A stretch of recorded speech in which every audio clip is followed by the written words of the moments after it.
नमस्कार, बहुत स्वागत आप सभी का। जी मध्य प्रदेश छत्तीसगढ़ देख रहे हैं आप और आपके साथ मैं हूं कीर्ति दीक्षित। छत्तीसगढ़ में एक तरफ कानून व्यवस्था पर सवाल खड़े हो रहे हैं तो वहीं दूसरी ओर प्रदेश के युवा अपने मुद्दे को लेकर सड़कों पर हैं।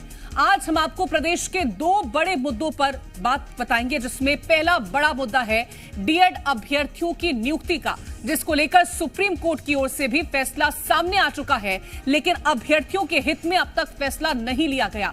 दूसरा मुद्दा है विपक्ष का प्रदर्शन। कांग्रेस का कहना है कि प्रदेश की कानून व्यवस्था चौपट हो चुकी है, जिसको लेकर आज वो प्रदर्शन कर रहे हैं। क्या कर रहे हैं सर? देखो ये हमारी जबरदस्ती मांग के जा रहे हैं।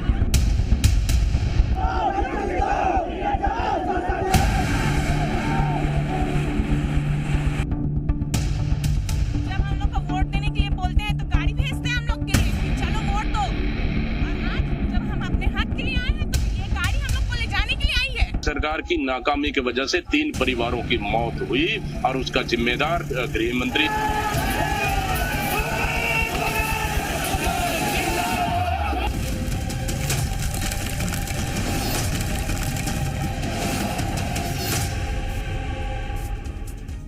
तो सबसे पहले बात करेंगे डीएड अभ्यर्थियों की, जो कि अपनी नियुक्ति को लेकर परेशान है। आज भी इन युवाओं ने अपनी नियुक्ति को लेकर रायपुर में सीएम आवास के बाहर प्रदर्शन किया, जहां से इन्हें बड़े ही बेरहम तरीके से हटा दिया गया। ये रिपोर्ट देखिए। सरकार पूरा थाना साइड में उतर गई है, हमें जो है यहाँ से उठाकर फेंक रही है।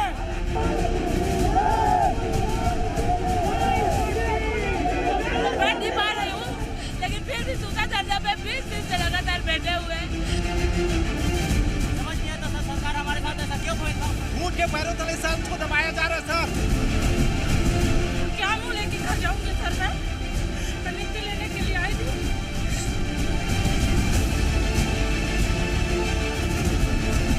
नहीं जाना है मैडम, नहीं जाना है, नहीं जाना है मैडम। 1 साल हो गया, 1 साल से 1.5 साल हो गया हम इंतजार कर रहे हैं, हमें नियुक्ति नहीं मिल रही है। ये डीएड अभ्यर्थी हैं जो लंबे समय से अपनी नियुक्ति नहीं मिलने से परेशान हैं। ये युवा अपने भविष्य की जंग लड़ रहे हैं और यही कारण है कि आज ये सीएम आवास के बाहर धरना प्रदर्शन करने को मजबूर हैं। अब शिक्षा विभाग से आप लोगों ने बोला शिक्षा विभाग से यहाँ पर तिवारी साहब आ चुके हैं, आप उनकी बात रख सकते हैं। पढ़े हैं सर, कहीं से हमने एक छोटा सा कोर्स किया है जो हमसे जुट पाया।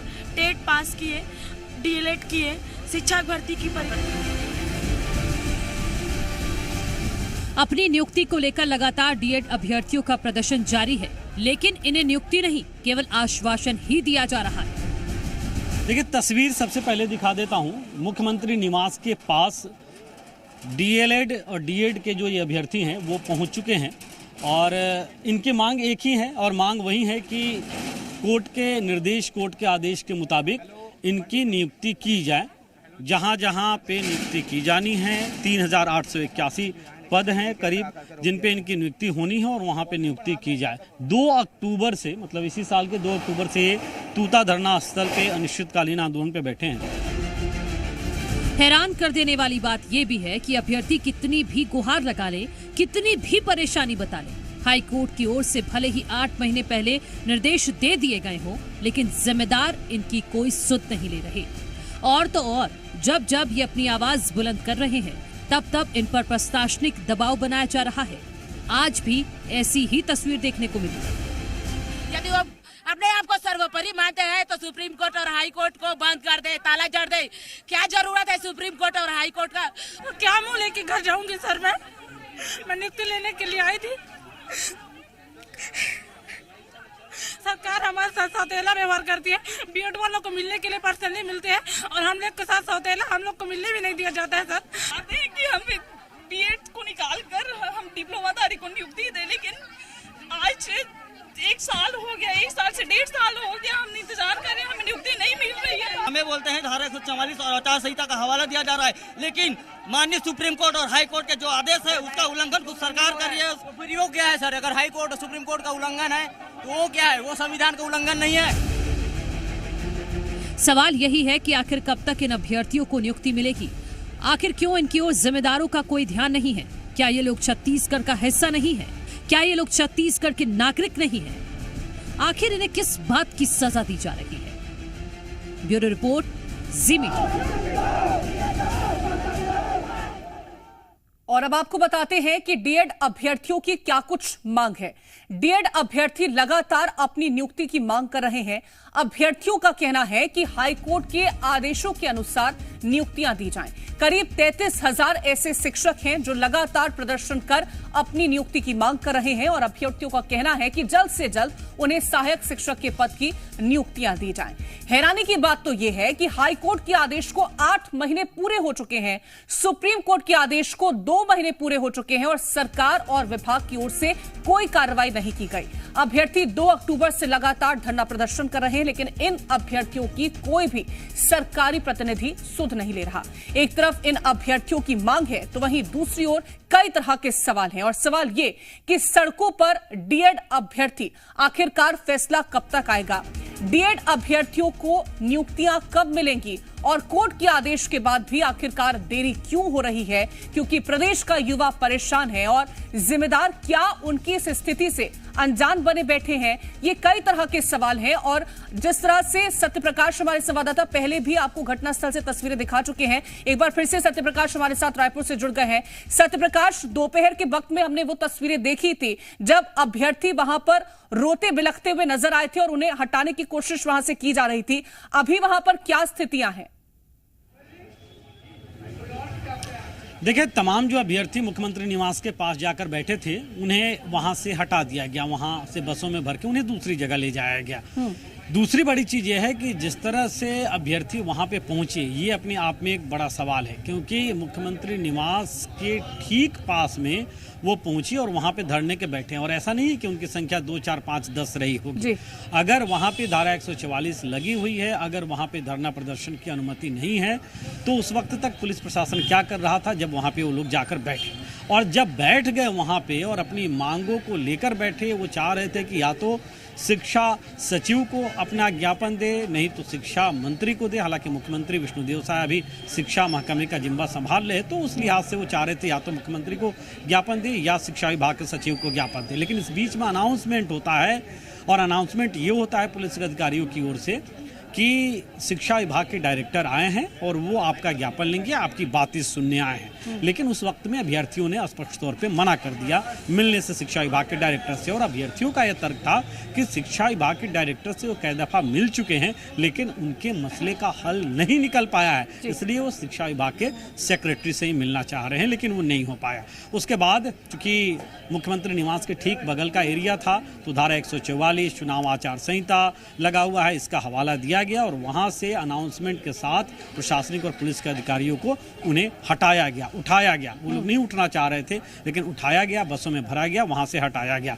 कुल मिलाकर अगर हम कहें तो एक तरह से अभ्यर्थी जो लगातार जो डीएड डीएलएड के अभ्यर्थी है वो अपनी बातों को लेकर, अपनी मांगों को लेकर 2 अक्टूबर से ही तूता धरना स्थल पे धरने पे बैठे हुए थे, वो आज मुख्यमंत्री निवास के पास। लेकिन सत्यप्रकाश, अगर जिस तरह से धारा 144 का हवाला दिया जा रहा है तो क्या ये माना जाए कि जब तक चुनाव संपन्न नहीं हो जाएंगे, जब तक नतीजे नहीं आ पाएंगे, तब तक तो धारा 144 यूं ही लागू रहेगी? तो उससे पहले क्या कोई बातचीत करने की कोशिश की जाएगी या फिर उसके बाद का इंतजार करना पड़ेगा अभ्यर्थियों को? देखिए, चुनाव आचार संहिता अपनी जगह है, हालांकि चुनाव आचार संहिता दक्षिण विधानसभा में लगा हुआ है, लेकिन धारा 144 इसलिए क्योंकि चाहे मुख्यमंत्री निवास हो या राज्यपाल का जो गवर्नर हाउस हो वो हो, उसके एक नियत दायरे में धारा 144 ऑटोमेटिक लगी रहती है, वहाँ मतलब धरना प्रदर्शन की अनुमति नहीं होती। हाँ, अब दूसरा सवाल ये है कि उनकी नियुक्ति कब तक होगी या वो जो अपनी मांगों को लेकर सामने आ रहे हैं, लगातार अपनी मांगों को लेकर आवाज़ बुलंद करें, तो उनको मांगों को सुना क्यों नहीं जा रहा है? इस बाबत अभी आधिकारिक तौर पे कोई भी कुछ कहने से बच रहा है या कोई भी कुछ कह नहीं रहा। ये जरूर है कि ये जरूर कहा जाता है कि तो अभी तक कोई भी अधिकारी और किसी तरह से कोई भी प्रतिनिधि जवाब नहीं दे पाया। बहुत शुक्रिया आपका तमाम जानकारी पहुंचाने के लिए सत्यप्रकाश।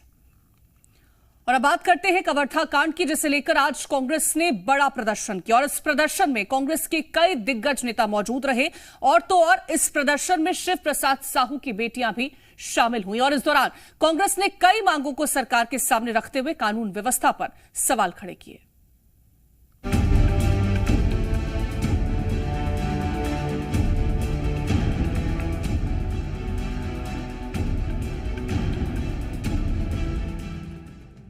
छत्तीसगढ़ में सरकार बदलने के बाद पहली बार कांग्रेस ने कवर्धा में सबसे बड़ा आंदोलन किया।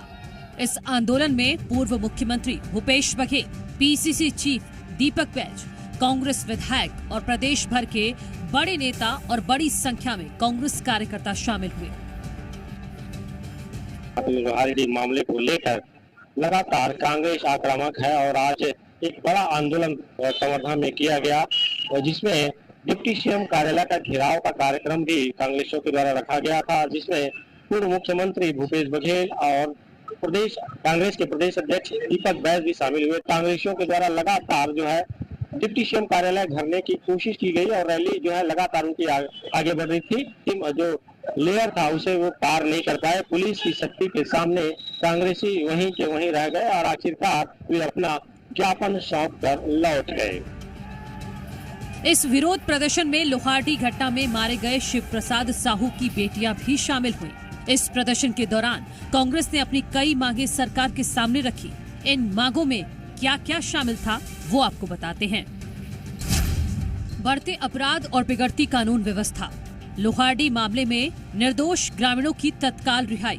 ग्रामीण पर बर्बरता करने वाले पुलिस अधिकारियों के खिलाफ एफआईआर और बर्खास्तगी की मांग। मृतक शिव प्रसाद और प्रशांत साहू के परिवार को 1 करोड़ मुआवजा और परिवार के सदस्यों को सरकारी नौकरी की मांग। लोहारडी मामले में हाईकोर्ट की निगरानी में नए सिरे से जांच की मांग। बालेश्वरी को इतना डराया गया, इतना धमकाया गया, 5 लाख का उनको लालच भी दिया गया, लेकिन वास्तव में उस बेटी ने बड़ी हिम्मत के साथ न गृह मंत्री से डरी, न शासन से डरी, न प्रशासन से डरी। अपनी पिता की मौत के आगे उस बच्ची का जुनून वास्तव में जो देखने के लायक था। मैं समझता हूँ कि ये छत्तीसगढ़ के इतिहास में लिखा जाएगा कि इनकी सरकार की नाकामी की वजह से 3 परिवारों की मौत हुई और उसका जिम्मेदार गृह मंत्री। पूरे मामले को अभी भी दबाने की कोशिश हो रही है। गजरू साहू के परिवार को वो डरा धमका रहे हैं, भाजपा के लोग भी और पुलिस वाले। और अभी वो बता रही थी कि मुझे पुलिस सुरक्षा चाहिए। मैं डीजी को पत्र लिखूंगा, इस परिवार को पुलिस सुरक्षा दी जाए, क्योंकि रोज उसको धमकाने डराने का काम भारतीय जनता पार्टी के लोग कर रहे हैं। सरकार से हम मांग करते हैं कि इसे हाई कोर्ट के देखरेख में एसआईटी गठन हो और फिर से विवेचना हो, ताकि इन लोगों को निष्पक्ष जांच हो और जो आरोपी हैं, अपराधी हैं, उसको सजा मिले और निरपराध लोग हैं उसको छोड़ा जाए। छत्तीसगढ़ में विपक्ष सरकार पर कई मुद्दों को लेकर हमलावर है और इसमें सबसे अहम और सबसे बड़ा मुद्दा है प्रदेश की बिगड़ती कानून व्यवस्था, जिसको लेकर कांग्रेस ने आज गृह मंत्री विजय शर्मा के कार्यालय का घेराव किया। देखना होगा कि कांग्रेस के इस प्रदर्शन के बाद गृह मंत्री विजय शर्मा कितने एक्टिव होते हैं। ब्यूरो रिपोर्ट, जी मीडिया। और ज्यादा जानकारी लेंगे, संवाददाता सतीश तंबोली हमारे साथ कवर्धा से जुड़ गए हैं। सतीश, लगातार कांग्रेस कानून व्यवस्था के मुद्दे पर सरकार को घेरती नजर आई और आज जिस तरह से प्रदर्शन किया गया उसमें कचरू साहू के बच्चों को शामिल किया गया। तमाम मांगे भी कांग्रेस की तरफ से रखी गई हैं, साथ ही पुलिस की सुरक्षा की मांग भी कांग्रेस करने वाली है ताकि जो बच्चे हैं वो सुरक्षित अपने आप को महसूस करें। और क्या तमाम मांगे रही और क्या इस प्रदर्शन के दौरान की तस्वीरें रही?